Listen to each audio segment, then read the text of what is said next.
les pays chauds, où l'on marche souvent pieds nus dans la poussière, il est bien nécessaire et bien agréable de se laver les pieds avant de passer à table.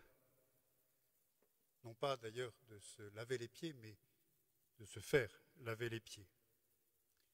Il faut donc quelqu'un qui se penche, qui se mette à terre aux pieds de l'hôte qui arrive.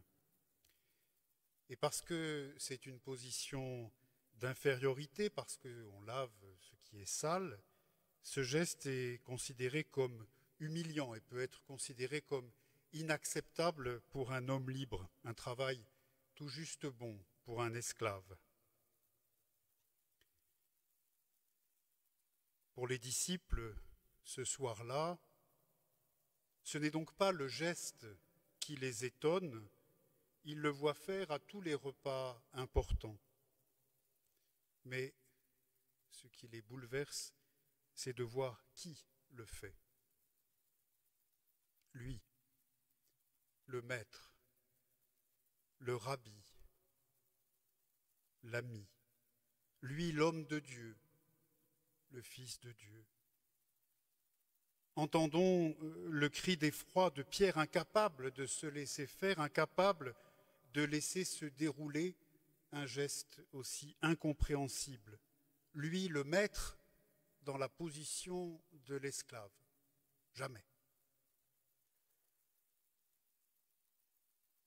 Dans une des formules les plus fortes que le Nouveau Testament ait trouvées pour nous faire entrer dans la contemplation du mystère de l'incarnation, l'évangile de Jean pousse encore plus loin le scandale, l'étonnement. Sachant que son heure était venue, lui qui avait aimé les siens qui étaient dans le monde, il les aima jusqu'à l'extrême. Sachant qu'il était venu de Dieu et qu'il retournait à Dieu. Que va faire le Verbe fait chair pour les aimer ainsi jusqu'à l'extrême? Va-t-il leur révéler un ultime secret, les faire entrer dans une connaissance à laquelle jamais les hommes n'avaient eu accès? Va-t-il faire un miracle plus stupéfiant que les précédents? Sachant qu'il était venu de Dieu, qu'il retournait à Dieu, il se lève de table. Que va-t-il faire? Une nouvelle transfiguration? Il se dépouille de ses vêtements et dans la nudité, dans la pauvreté de l'esclave, il se met à genoux devant ses disciples et devant Judas. À genoux, dans l'humiliation du geste imposé aux esclaves, aux vaincus de la guerre ou du commerce. Le Verbe s'est fait chair, le Verbe s'est fait serviteur. Le Verbe, ce soir-là, s'est fait esclave. Lui qui est venu de Dieu et qui retourne à Dieu, approche les hommes, ses amis, en se mettant à leurs pieds et en prenant le temps de leur faire du bien. Si moi, le Seigneur et le Maître, je vous ai lavé les pieds, vous devez, vous aussi, vous laver les pieds les uns aux autres.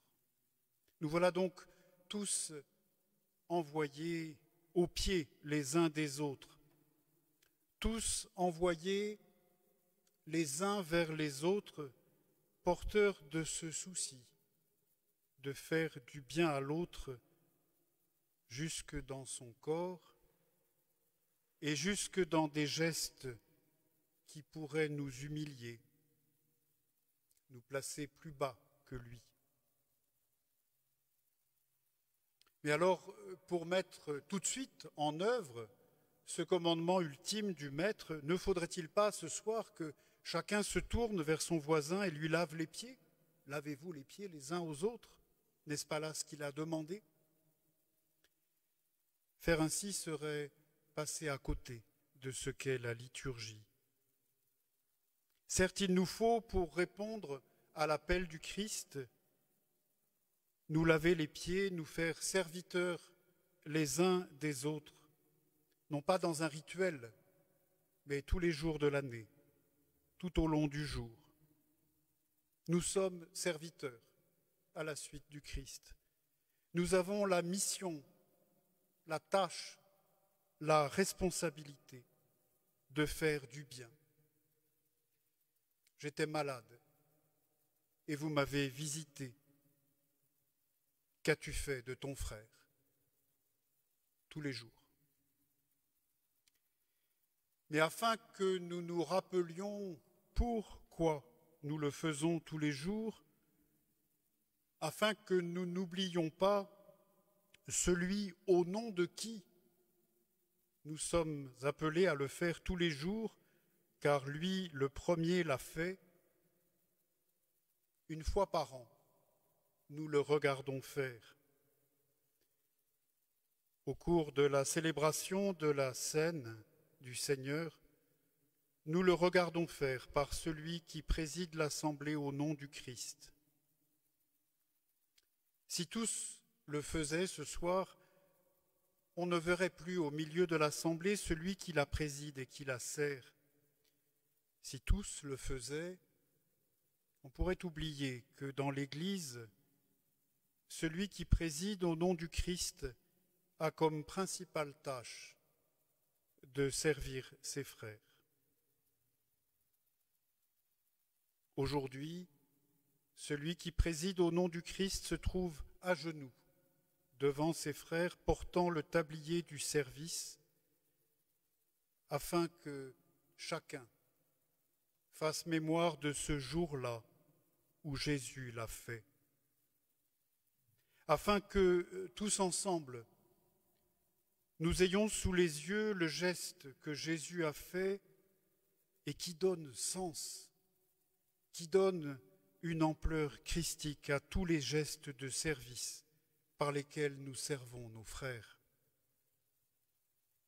Alors l'infirmière qui s'épuise ces jours-ci dans le soin des malades dont elle a la charge en réanimation, alors les parents attentifs aux besoins de leur enfant malade, le bénévole qui apporte vêtements et nourriture à ceux qui en manquent, alors tous ceux qui se dévouent pour leurs frères sont invités à entrer dans le mystère qui est au cœur du christianisme, la charité. Aimer comme nous avons été aimés. Les gestes qu'ils font chaque jour sont transfigurés par le geste que Jésus a fait ce jour-là.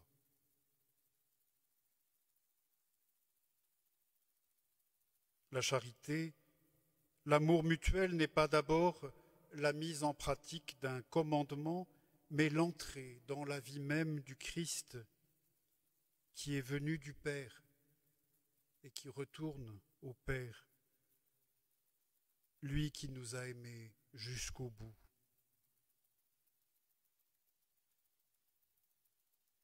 En refaisant chaque année le geste, en refaisant chaque année mémoire de la façon tellement simple dont il a aimé ses amis,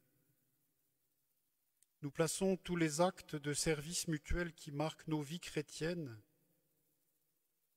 gestes offerts, mais aussi gestes reçus, si nous voulons bien accepter de les recevoir, en relation avec ce geste du Christ,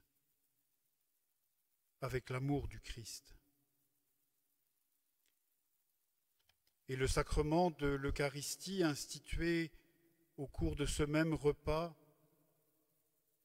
nous apparaît comme le sacrement par excellence de la charité,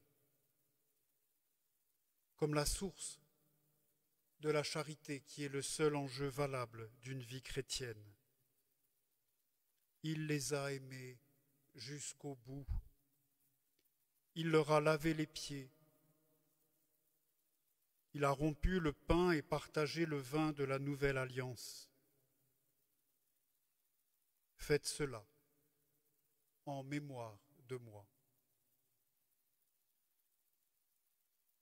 Je peux avoir du mal à envisager comment je pourrais, comme lui, donner mon corps pour la vie du monde, mais je peux facilement comprendre comment je peux laver les pieds de mes frères, servir mes frères, en mémoire de lui, parce qu'il nous a dit de le faire.